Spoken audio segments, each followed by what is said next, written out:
Lying in bed one day, a man was woken by a shimmering light that left his body. It flew off through the window before he could understand what he was looking at. When he finally realized what it was, the man leapt out of bed and chased it. It was his spark, you see, the thing inside us that lets us be happy. He chased the spark out of his house and saw that it had flown through his garden.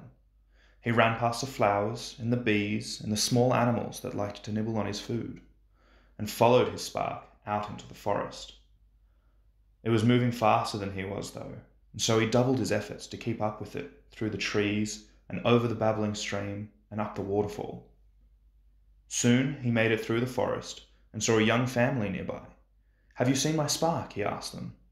They pointed out over the nearby hill, and he heard one of the children shout, "Good luck!" as he tore off again in search of his spark. After running up the hill, the man was exhausted. He looked out over the land and couldn't see his spark anywhere. He had lost it. He would never be happy again. He turned around, hopeless with despair. What would he do now that he could never be happy again? As he trudged back, he saw the young family. "Did you catch it?" they asked him. And he wept. "I could not catch it. It is gone forever," he said through his tears. Seeing the man crying, the family embraced him and invited him to eat supper with them. After being fed, the man felt strong enough to make his way back home, and he walked back through the forest. When he got to the waterfall, he stopped to admire its beauty. He had cursed it when he had been trying to climb up it, but now he could see how spectacular it was. As he walked back, he saw the babbling stream and the trees and marveled at them. Leaving the forest behind, he came to his garden. He had spent so much time nurturing it.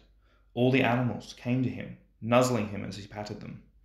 His garden and his animal friends. He could do without his happiness if he had their love. After a while, he made his way back into the house, exhausted but with a smile on his face. There was a strange light in his room, and he walked over to it, thinking that he had left a candle burning. The light grew brighter as he got closer, and when he opened the door, he was overjoyed to see his spark.